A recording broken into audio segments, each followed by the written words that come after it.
22 de septiembre de 2002.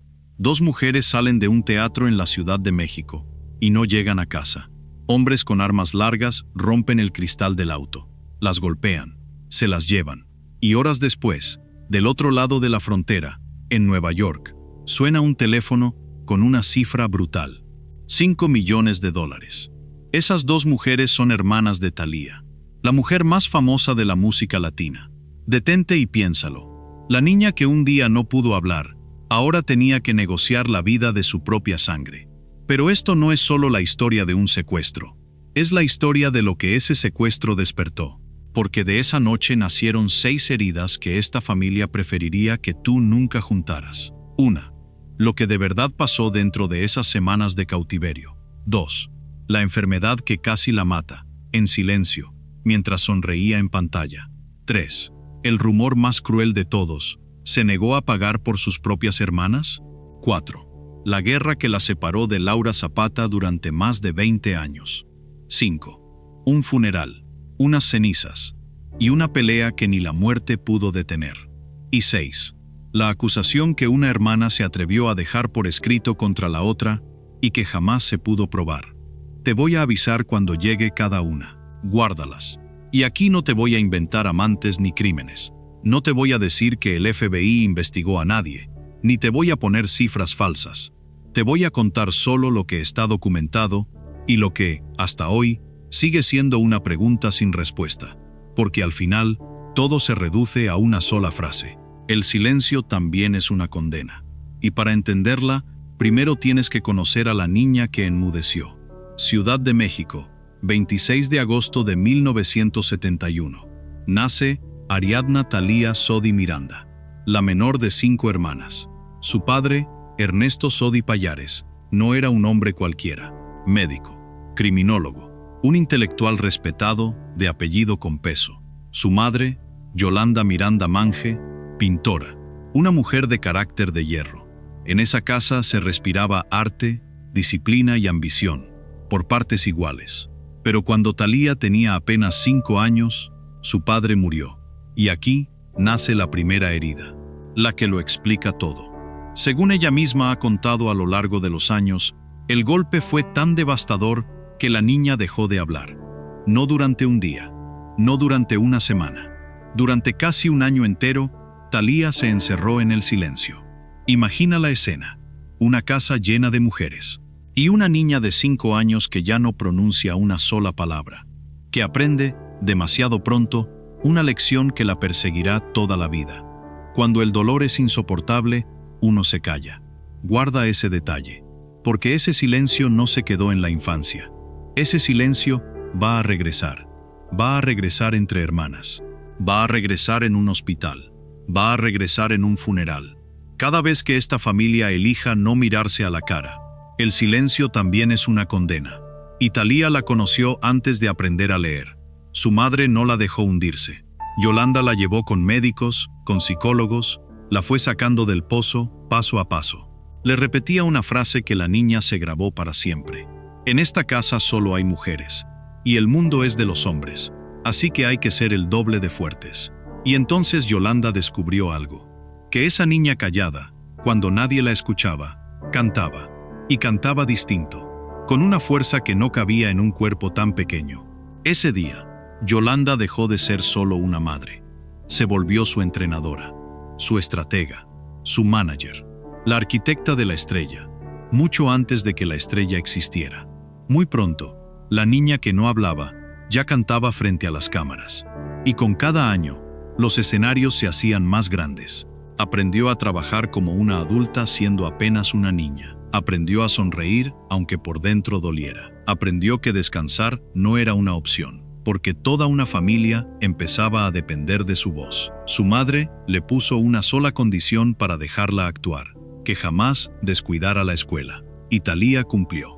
Años después contaría que se graduó de la preparatoria con buenas calificaciones, compaginando los foros de grabación con los exámenes. Detrás de la niña estrella había una disciplina feroz, sembrada por una madre que sabía que el talento, sin trabajo, no alcanza.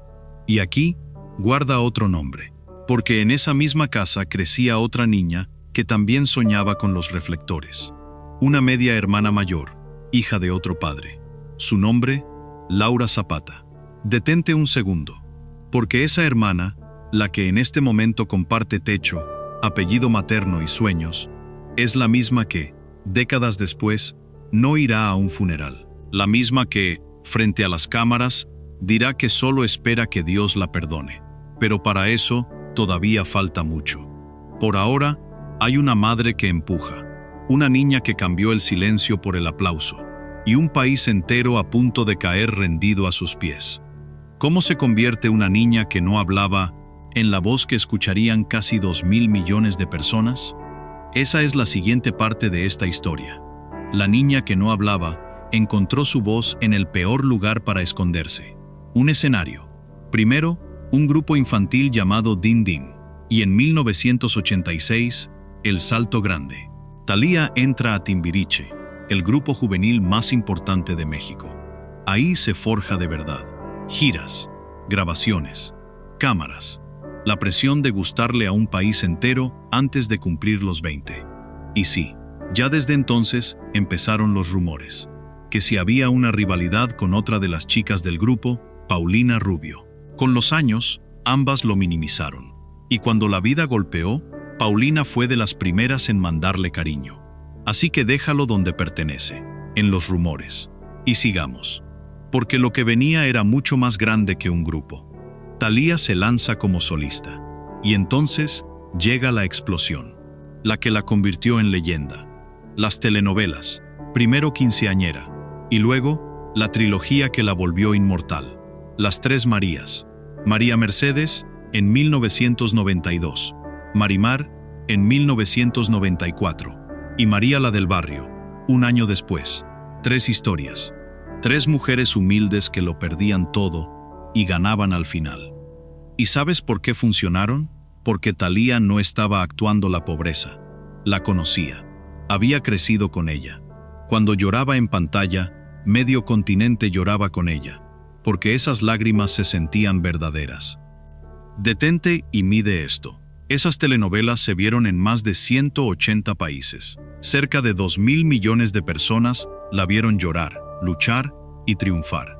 En Filipinas, al otro lado del mundo, la locura fue tal que Thalía llegó a regrabar el tema de Marimar en tagalo. Piénsalo, una actriz mexicana, cantando en un idioma del sudeste asiático, porque un país entero no podía vivir sin ella.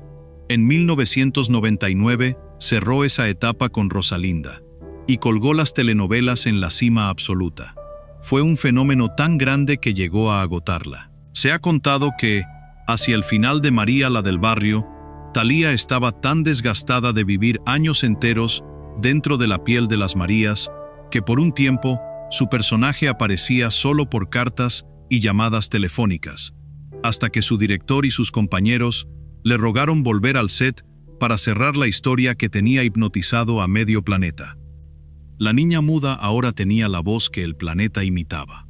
Y la música fue igual de imparable. Piel morena, Amor a la mexicana, Arrasando, himnos que todavía hoy se cantan en cualquier fiesta de este lado del mundo. De la mano del productor Emilio Estefan, Thalía cruzó del mundo de las telenovelas al de la música global. Discos que se vendían por millones. Giras que llenaban plazas en 2 continentes. La prensa la empezó a llamar la reina del pop latino. Y por primera vez, una estrella mexicana sonaba con la misma fuerza en Madrid, en Manila y en Nueva York. Pero fíjate en un detalle, porque dice más de lo que parece.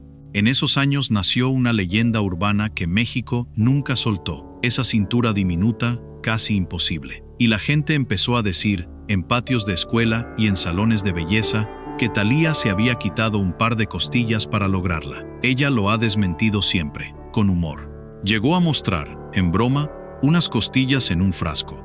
Nunca hubo prueba de ninguna cirugía. Pero guarda lo importante de esa historia. No las costillas, la costumbre. La costumbre de mostrarle al mundo una imagen impecable, mientras lo que de verdad dolía se escondía por dentro. Esa máscara de perfección la va a acompañar siempre. Recuérdala, porque más adelante, cuando su cuerpo se esté cayendo a pedazos, El mundo entero solo va a ver a una mujer perfecta. Entonces, apareció él. 1999. Una cita a ciegas. Del otro lado de la mesa, uno de los hombres más poderosos de la industria musical del planeta, Tommy Mottola, el hombre que había dirigido Sony Music, el hombre que, poco antes, había estado casado con Mariah Carey, 23 años mayor que ella, dos mundos distintos, y aún así, funcionó.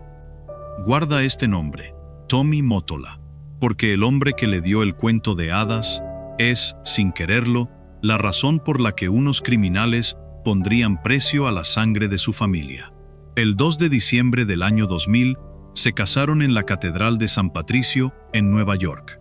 Cerraron el templo entero solo para ellos, más de 1000 invitados, entre ellos Michael Jackson, Jennifer López, Marc Anthony, una boda de cuento de hadas, transmitida como un acontecimiento mundial. Thalía lo tenía todo, fama global, un amor de leyenda, una fortuna inmensa a su lado. Y aquí quiero que te detengas, porque en esta historia ese es precisamente el problema. Al casarse con un imperio, Thalía se volvió intocable, pero su familia no.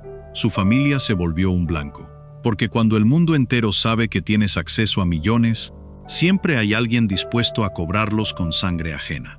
Todo era perfecto, y en esta familia, ya lo aprendiste, la perfección siempre esconde un silencio. El silencio también es una condena. Faltaban menos de 2 años para que ese silencio se convirtiera en un grito. 22 de septiembre de 2002, un domingo. Esa noche, Laura Zapata acababa de dar función en una obra de teatro, La Casa de Bernarda Alba, en el Teatro San Rafael, en el corazón de la Ciudad de México. La acompañaba otra de las hermanas, Ernestina Sodi, escritora, periodista, de las más cercanas a Thalía. 2 hermanas, saliendo de un teatro, una noche cualquiera. Y entonces, lo inusual, una camioneta, un forcejeo en plena calle, y de repente, un hombre bajando con un arma larga. Según el relato que Laura ha dado en entrevistas a lo largo de los años, con la culata del arma rompieron el cristal. Ella alcanzó a esconder un anillo de diamantes en su ropa. Pensó que era un robo, que se llevarían el coche y ya. No era un robo. Lo supo en el instante exacto en que aquellos hombres dijeron su nombre, porque no querían el auto, las querían a ellas. Era la banda que la prensa de la época identificó como Los Tiras, y su objetivo no era una actriz de telenovelas. Su objetivo estaba a miles de kilómetros, en Nueva York. Guarda este detalle, porque es el corazón de todo. La primera llamada no la recibió la policía, la recibió, en su casa, el hijo de Laura Zapata, un joven, y del otro lado de la línea, una orden helada. Avisa a tu tía Thalía. Avisa a Tommy Mottola. Esto no es un juego. Hay que negociar. El teléfono. Otra vez el teléfono. El mismo objeto que un día llevó la voz de Thalía a todo el planeta, ahora traía la voz de unos secuestradores pidiendo un rescate por su sangre. Imagina ser ella. Recibir esa llamada. Saber que 2 de tus hermanas están en manos de hombres armados, y que el precio de su vida lleva tu nombre y tu fortuna escritos encima, y no poder gritarlo, porque en un secuestro, cada palabra que dices puede costar una vida. ¿Cuánto tiempo estuvieron cautivas? ¿Qué pasó de verdad dentro de esas casas de seguridad? ¿Y qué fue eso tan grave que una de ellas se atrevió a escribir después sobre la otra? Todo eso te lo voy a contar, completo, pero todavía no, porque el verdadero daño no fue solo el encierro. El verdadero daño empezó después, cuando salieron, cuando debían abrazarse, y en cambio, se soltaron para siempre. El silencio también es una condena, y acababa de comenzar la más larga de todas. Antes de volver a ese cautiverio, tienes que entender lo que Thalía escondía detrás de la sonrisa perfecta, porque mientras el mundo la veía intocable, su propio cuerpo estaba a punto de traicionarla. Esa es la segunda verdad. Y aquí se acaban las risas. Detente y piénsalo. Imagina tenerlo todo. La fama, el amor, una familia recién formada, y despertar un día sintiendo que tu propio cuerpo se está apagando por dentro, sin que nadie sepa por qué. Fue a finales de la década de 2000, cuando por fin había cumplido el sueño de ser madre. En lugar de vivir esa dicha en plenitud, Thalía empezó a sentirse mal, muy mal. Dolores que no cedían. Un cansancio que la hundía en la cama. Articulaciones que ardían. Fallas de memoria. Su cuerpo apagándose, pieza por pieza. Y lo más aterrador, nadie sabía qué tenía.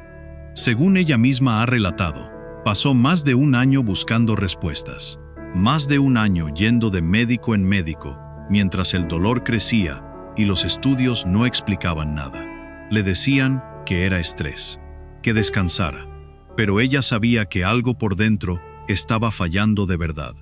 Hasta que por fin llegó el diagnóstico: la enfermedad de Lyme, una infección que, según su testimonio, contrajo por la picadura de una garrapata. Una enfermedad que ataca el cuerpo entero, que causa fatiga, dolor y problemas neurológicos, y que no perdona.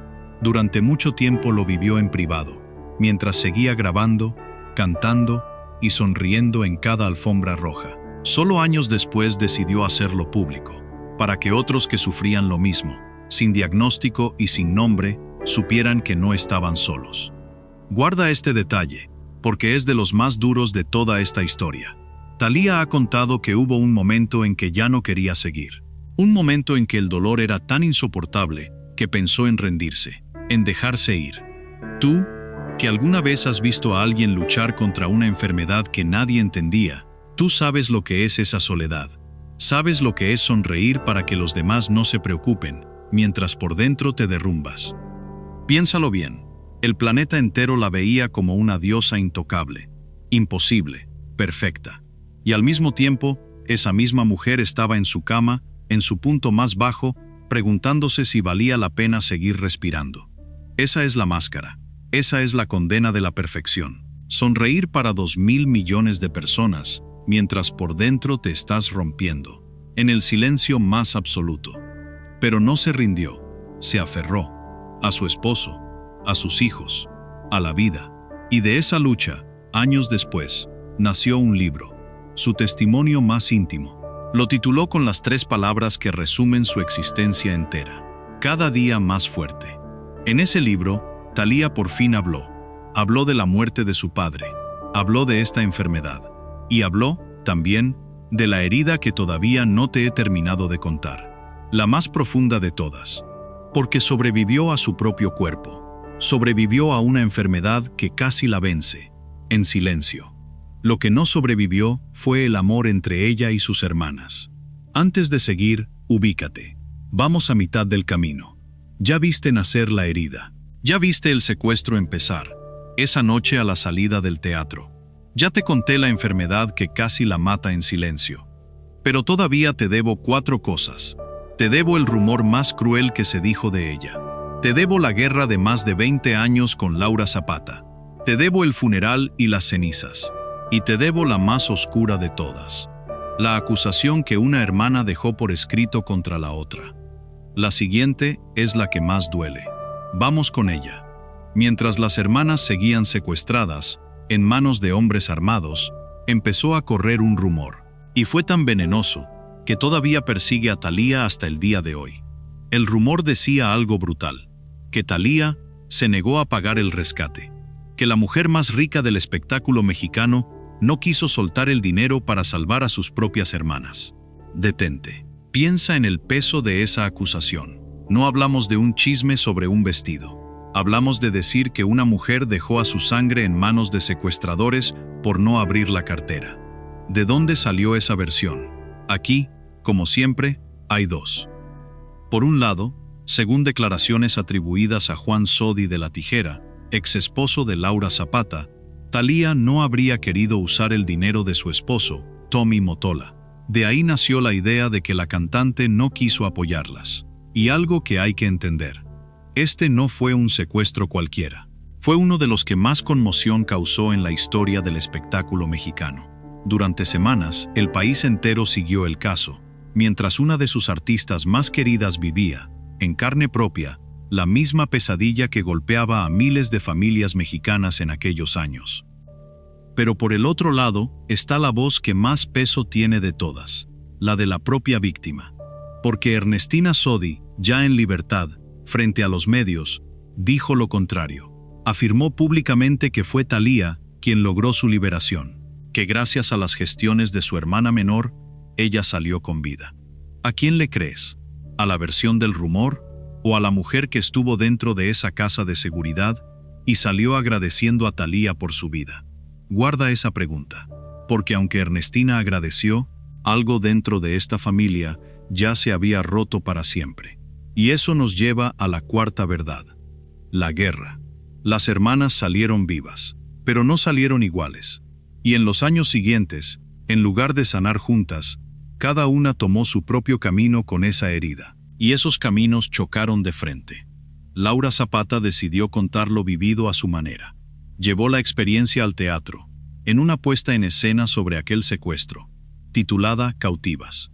Para ella, no era ficción, era su testimonio, su forma de sanar.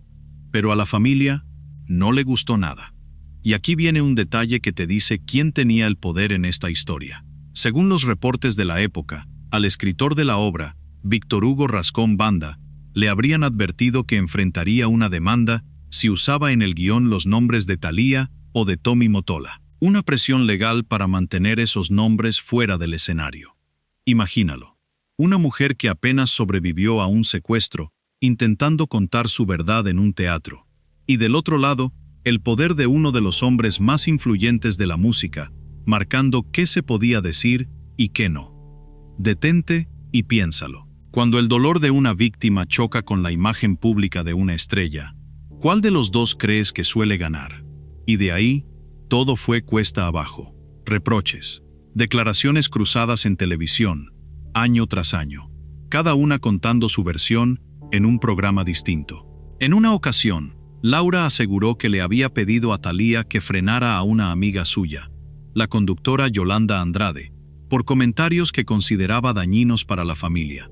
Según Laura, esa ayuda nunca llegó, y eso, dijo, la hirió todavía más. Los silencios cada vez más largos, hasta volverse definitivos. Y mientras Laura hablaba, Thalía casi siempre callaba.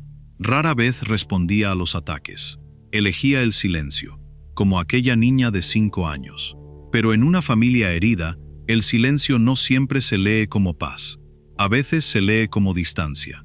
A veces, justa o injustamente, se lee como culpa. Y esa lectura la persiguió durante años. Hasta hoy. Laura Zapata ha dicho, sin filtros, en más de una entrevista, que no le interesa reconciliarse, que tiene a Thalía bloqueada, que hay que estar donde a uno lo valoran, y punto. Que no piensa cargar un puñal en el corazón por algo que pasó hace 2 décadas. Con los años, Laura Zapata se volvió una presencia constante en la televisión, en realities y programas donde, una y otra vez, le preguntaban por su hermana famosa, y una y otra vez, la herida se volvía a abrir frente a las cámaras. El pleito de los Sodi se convirtió en uno de los más largos y públicos del espectáculo latino. Piénsalo, 2 hermanas que compartieron una madre, que compartieron una casa, que compartieron el horror más grande de sus vidas, encerradas por los mismos hombres, y que después de todo eso, eligieron no volver a hablarse. Ahí está otra vez, el fantasma de la niña de 5 años. El silencio regresando a la familia. Pero ahora no es duelo. Ahora es muro. Ahora es condena. El silencio también es una condena. Y estas hermanas se la dictaron la una a la otra, durante más de 2 décadas. Pensarías que algo, cualquier cosa, podría romper ese muro. Una tragedia, una pérdida, la cercanía de la muerte. Y tienes razón, algo llegó. En noviembre de 2024, la muerte tocó la puerta de esta familia. Pero lo que hizo no fue unirlos. Fue encender la última guerra de todas. 8 de noviembre de 2024. Ernestina Sodi muere. Tenía 64 años. Aquella hermana que había sobrevivido al secuestro. La que salió de aquella casa agradeciendo a Thalía por su vida. La escritora. La periodista. La madre de la actriz Camila Sodi. Ernestina no había buscado los reflectores como sus hermanas. Su mundo eran las letras, los libros, el periodismo. Pero el destino la ató para siempre a la historia más oscura de la dinastía Sodi. Según los reportes, pasó 22 días internada en terapia intensiva, tras sufrir 2 infartos y una grave complicación en la aorta. 22 días en los que la familia estuvo en el ojo público, en los que, incluso, se pidieron donadores de sangre para intentar salvarla. Fue su hija, Camila, quien confirmó la noticia en la madrugada, con un mensaje de despedida. Y hubo un detalle que no pasó desapercibido. En el aviso funerario, el nombre de Laura Zapata brilló por su ausencia, como si el distanciamiento se hubiera vuelto oficial incluso en la muerte. Detente y piénsalo. Ni siquiera un aviso funerario, ni siquiera la lista de quienes la lloraban, pudo reunir de nuevo a esta familia. El muro había ganado. El silencio también es una condena. Y aquí llega el golpe. La quinta verdad, la que te prometí. Porque ni la muerte pudo unir a estas hermanas. Laura Zapata no fue al funeral. Detente y siéntelo un momento. Una hermana muere. Y la otra elige no despedirse, no estar, no cerrar el círculo. Laura habló ante los medios. Y en lugar de un adiós tierno, sus palabras fueron un cuchillo envuelto en rezo. Dijo, públicamente, que esperaba que Dios perdonara a su hermana. Que Dios la perdone. Eso dijo. Sobre una mujer que acababa de morir. ¿Cómo se llega a ese punto? ¿Qué tanto tiene que doler una herida para que, ante la muerte de tu propia hermana, lo único que salga de tu boca sea una condena disfrazada de oración? Ahí está, otra vez, el silencio hecho ausencia. Una silla vacía en un funeral. El silencio también es una condena. Y esta familia se la seguía cobrando, incluso frente a la muerte. Pero espera. Porque todavía faltaba lo más increíble. Uno pensaría que, al menos, con Ernestina ya enterrada, la paz llegaría, que el descanso de una muerta sería, por fin, terreno sagrado. No lo fue. Según reportes de la prensa del espectáculo, surgidos meses después, se especuló con un nuevo conflicto. Esta vez, no entre Thalía y Laura. Esta vez, entre Thalía y su propia sobrina, Camila Sodi, la hija de Ernestina. El motivo, las cenizas. Guarda este detalle, porque es de los más tristes de toda la historia. Se especuló que Thalía habría querido llevar las cenizas de su hermana a Estados Unidos, y que Camila, la hija, se oponía, que insistía en que los restos de su madre debían quedarse en México. Imagínalo. Una familia que ya lo había perdido casi todo, ahora, según esas versiones, disputándose el destino final de unas cenizas. El último puñado de lo que quedaba de Ernestina, convertido en el último campo de batalla. Y aquí conviene ser justos, porque esto es delicado. Nada de esto fue confirmado oficialmente por las protagonistas. Son versiones de la prensa, rumores de un dolor privado que se volvió público. Pero incluso como rumor, retrata algo devastador. Una herida tan profunda que ni la muerte alcanzó para cerrarla. Y en medio de todo, una hija despidiendo a su madre mientras el apellido Sodi volvía a ser tendencia por una pelea, y no por un duelo. Detente y mira el cuadro completo. Un padre muerto cuando ella tenía 5 años. Una madre que se fue en el peor momento. Una enfermedad que casi la vence. 2 hermanas secuestradas. Una hermana muerta, sin reconciliación. Una sobrina enfrentada. Y otra hermana que la tiene bloqueada. Esta es la mujer que el mundo ve como la eterna reina intocable, la de la sonrisa perfecta, la de la vida de cuento de hadas. Y por dentro, una casa vacía, llena de sillas donde antes se sentaban las personas que amaba. Ese es el precio. Ese es, de verdad, el precio del estrellato. Pero todavía no te he pagado la deuda más grande, la sexta verdad, la más oscura. Y para entenderla, tenemos que volver al principio de todo, a esa noche, a esas semanas de cautiverio que aún no te he contado completas. Respira, porque ahora sí, vamos a entrar ahí. Regresemos a esa noche, al momento exacto en que se las llevaron. Las metieron en los vehículos, y en cuestión de minutos, las 2 hermanas de la mujer más famosa de México desaparecieron dentro de una casa de seguridad, en algún punto de la ciudad, con los ojos vendados, sin luz, sin tiempo, sin certeza de si volverían a verla mañana. Según el testimonio que la propia Ernestina dejó plasmado, años después, en su libro líbranos del mal. Lo que vivió ahí dentro fue el infierno. Días encerrada, escuchando ruidos, sin saber si el siguiente paso era la libertad o la muerte. Guarda este detalle, porque es de los más estremecedores de toda esta historia.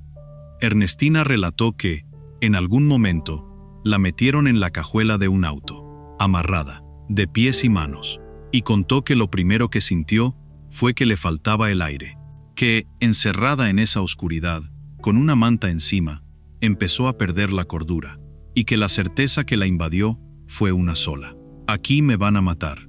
Detente, y ponte en su lugar por un segundo. El encierro, la oscuridad total, el cuerpo inmovilizado, y la mente repitiendo que este es el último momento de tu vida. Y hay algo más, que se cuenta con respeto y en voz baja. Según su propio testimonio, dado a conocer años después, Ernestina también fue víctima de violencia dentro de ese cautiverio. No hacen falta los detalles. Basta con entender el tamaño del horror que esta mujer cargó, en silencio, por el resto de su vida. Mientras tanto, afuera, la negociación. Los secuestradores exigían una fortuna. Según los reportes de la época, la cifra inicial rondaba los $5 millones. Y el objetivo, siempre, fue el mismo: el dinero de Tommy Mottola. Los días pasaron, y aquí las versiones no coinciden, así que te doy las dos. Casi todos los relatos coinciden en que Laura fue liberada primero, tras unas 2 semanas, y en que Ernestina fue la que más tiempo estuvo cautiva. Las cifras varían según la fuente, pero se habla de más de 40 días atada, vendada, esperando, hasta que por fin se pagó por su rescate y la dejaron libre. Y hay algo que sí tuvo justicia. Con el tiempo, gracias a la denuncia que ambas hermanas presentaron tras su liberación, varios integrantes de la banda de los Tiras fueron detenidos y terminaron tras las rejas. Al menos a los criminales, la ley sí los alcanzó. Más de 40 días. Imagina eso, mes y medio sin saber si vas a salir con vida. Y aquí, dentro de este horror, nace la sombra más oscura de toda la historia. La sexta verdad, la que te prometí en el arranque. Y hay que tratarla con pinzas, porque es gravísima. Porque la acusación más pesada no vino de un programa de chismes, vino de la propia víctima. En su libro, Líbranos del mal, publicado en 2005, Ernestina Sodi dejó escrito algo que partió a esta familia en dos. Sugirió que su hermana Laura habría influido para que a ella no la liberaran, que, de alguna forma, habría intervenido para que Ernestina se quedara más tiempo en cautiverio. Detente y respira. Una hermana, insinuando por escrito que la otra la dejó más tiempo en manos de sus secuestradores. Pero escúchame muy bien, porque esto es crucial. Aquí van las dos versiones, y solo tú decides. Esto nunca se probó, ni un solo elemento. Laura Zapata lo ha negado con todas sus fuerzas. Ha dicho, públicamente, que acusarla de algo así es, en sus propias palabras, un acto criminal contra su persona, y que ella también fue víctima de ese secuestro, no solo su hermana. Años después, incluso se difundió un audio doloroso, dado a conocer por el periodista Gustavo Adolfo Infante, en el que se escucha a las dos hermanas hablando de esas páginas. En esa conversación, Ernestina buscaba un cese al fuego, pedía que dejaran de cicatrizar en público, y Laura, herida, insistía en que jamás quiso lastimarla, pero que no podía permitir que la acusaran de algo tan grave. Dos mujeres que sobrevivieron al mismo infierno, destrozándose por cómo se contó ese infierno. No hay una sentencia, no hay una prueba, solo una acusación escrita de un lado y una negación tajante del otro. Nosotros lo dejamos exactamente donde debe quedarse, como la pregunta que jamás se pudo responder. Lo que sí está documentado, lo que sí dijo la víctima frente a los medios, es el final. Ernestina Sodi fue liberada, y ya libre, no señaló a Thalía. Al contrario, agradeció. Dijo, públicamente, que fue su hermana menor quien logró que ella saliera con vida. En una conferencia de prensa, ya libre, Ernestina agradeció de frente lo que su hermana y Tommy Mottola hicieron por ella. Fueron, dijo, quienes la sacaron de ese infierno. Ahí lo tienes. La reina intocable. La niña que un día enmudeció de dolor, ahora movía cielo, mar y tierra para arrancar a su hermana de las manos de la muerte. En su propio libro, Thalía escribió sobre esos días como uno de los episodios más dolorosos de su vida. La impotencia de estar lejos, en otro país, mientras dos de sus hermanas vivían un infierno del que no las podía sacar con las manos. Solo con dinero, con negociadores, con paciencia y con un miedo que no la dejaba dormir. Salieron vivas, las dos, contra todo pronóstico. Pero algo se quedó adentro de aquellas casas de seguridad, algo que ninguna de ellas volvió a recuperar jamás. La confianza, la cercanía, la familia que fueron antes de esa noche. Entraron siendo hermanas, salieron siendo extrañas. El silencio también es una condena, y aquella noche de septiembre se las dictó a todas. Entonces, ¿dónde está la justicia en esta historia? ¿Dónde está el karma?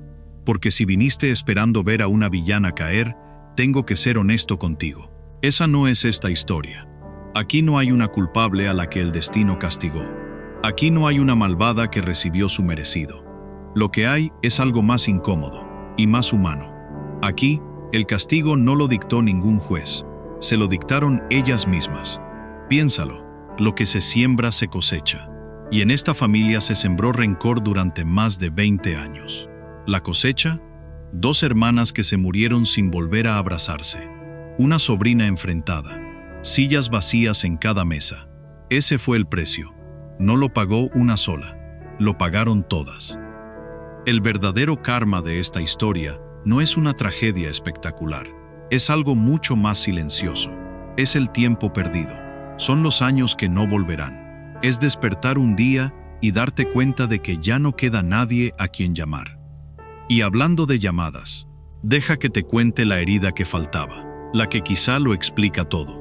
Porque en medio de toda esta guerra, Thalía vivió otra pérdida, la más grande de su vida. 27 de mayo de 2011. Muere su madre, Yolanda, la guerrera, la mujer que la sacó del silencio cuando era niña, su manager, su brújula, su todo. Y aquí, el destino fue especialmente cruel, porque Thalía, en ese momento, estaba embarazada, en sus últimos meses, y por recomendación médica, no pudo subirse a un avión, no pudo viajar a despedir a su madre. Detente y siéntelo. Su madre muere, y ella no puede ni siquiera ir a darle el último adiós. Sus palabras aquel día fueron demoledoras. Dijo que ese día había muerto la mitad de su alma. Semanas después, nació su hijo. La vida y la muerte, cruzándose otra vez, en el mismo aliento. Tiempo después, Thalía le dedicaría a su madre un disco entero, como quien levanta un altar hecho de canciones. Porque hay ausencias que solo se pueden llenar cantando. Y en el funeral de Yolanda, por un momento, las hermanas distanciadas se volvieron a ver. Pero ni la muerte de la madre que las unió alcanzó para derribar el muro. Se dieron el último adiós a su madre, y cada una regresó a su silencio. Hubo intentos de acercarlas, pero las viejas diferencias, personales y de dinero, volvían a abrir la herida cada vez. Laura ha dicho que incluso durante la enfermedad de Ernestina quiso acercarse, y que no encontró respuesta. Cada intento de paz chocaba contra el mismo muro. Y hay un detalle que rompe el corazón. Años después, Thalía confesó algo, y dijo que todavía, por puro instinto, agarra el teléfono para marcarle a su madre. Y solo entonces, recuerda que ya no está. El teléfono. Otra vez el teléfono. El mismo que un día llevó su voz a todo el planeta. El mismo que una vez sonó pidiendo un rescate por su sangre. Ahora marca a un número que ya nadie contesta. Ese es el precio del estrellato. No los aplausos. Los silencios que quedan cuando los aplausos se apagan. Pero esta historia no termina en la oscuridad, porque aquí, casi al final, aparece el único rayo de luz. Según se dio a conocer tras la muerte de Ernestina, antes de partir, ella habría buscado la paz. Se contó que le escribió a Laura y que en esas palabras había una idea sencilla y enorme, que debían estar en paz. Nunca volvieron a hablarse, nunca se abrazaron de nuevo. Pero, cada una por su lado, en su propio corazón, se habían perdonado, aunque ninguna alcanzó a saber que la otra también lo había hecho. Y cuando Ernestina murió, Thalía sí se despidió. le dedicó un mensaje público, cargado de dolor y de amor, a la hermana con la que compartió la infancia, el miedo y durante un tiempo también el silencio. Y tal vez esa es la única que ganó de verdad, la que decidió soltar el rencor antes de que fuera demasiado tarde. Porque el rencor es la única cárcel que uno construye con sus propias manos, y en la que se encierra solo. Y la niña que enmudeció a los 5 años, hoy es leyenda. En 2026, la revista Billboard la reconoció con el premio Icon en su gala Women in Music, un homenaje a casi 4 décadas de carrera. Volvió a conducir grandes escenarios. Sigue sacando música. Sigue de pie. Casi 4 décadas después de aquella niña que no hablaba, la industria entera se puso de pie para aplaudirle. No por una sola canción, por haber sobrevivido a todo y seguir cantando. Y hay algo más, un gesto pequeño que dio esperanza. A principios de 2026, durante la participación de Laura Zapata en un reality de convivencia, su nombre y el de Thalía volvieron a chocar frente a millones de espectadores. Y justo entonces, para sorpresa de todos, se supo que Thalía había vuelto a seguir a Laura Zapata en redes sociales. ¿Un deshielo? ¿El primer paso para romper por fin el muro? Nadie lo sabe. Pero después de tanto silencio, hasta el gesto más pequeño pesa como una montaña. El silencio también es una condena. Pero toda condena tiene una salida. Y esa salida siempre fue la misma. Hablar, perdonar, antes de que sea tarde. Volvamos al principio. A esa niña de 5 años, en una casa llena de mujeres, que un día decidió callar, que aprendió, demasiado pronto, que el dolor se guarda por dentro. Nunca imaginó que ese mismo silencio la perseguiría toda la vida, en una enfermedad, en un secuestro, en una guerra entre hermanas, en una silla vacía en un funeral. Porque esa es la verdad que atraviesa esta historia entera. El silencio también es una condena, y solo hay una forma de romperla: decir lo que sientes, mientras la otra persona todavía puede escucharte. Ahora quiero saber qué piensas tú. ¿Crees que en esta familia hubo un perdón verdadero o solo cansancio, después de tantos años de guerra? Y sobre la acusación de aquel libro, ¿de qué lado estás? ¿Del que acusó o del que negó hasta el final? Escríbelo aquí abajo. Te leo. Y si esta historia te removió algo por dentro, si te hizo pensar en alguien a quien no has llamado en mucho tiempo, en una llamada que sigues posponiendo, no la pospongas más. Suscríbete. Porque detrás de cada estrella que admiramos, siempre hay un precio que no vemos. Y aquí lo contamos completo.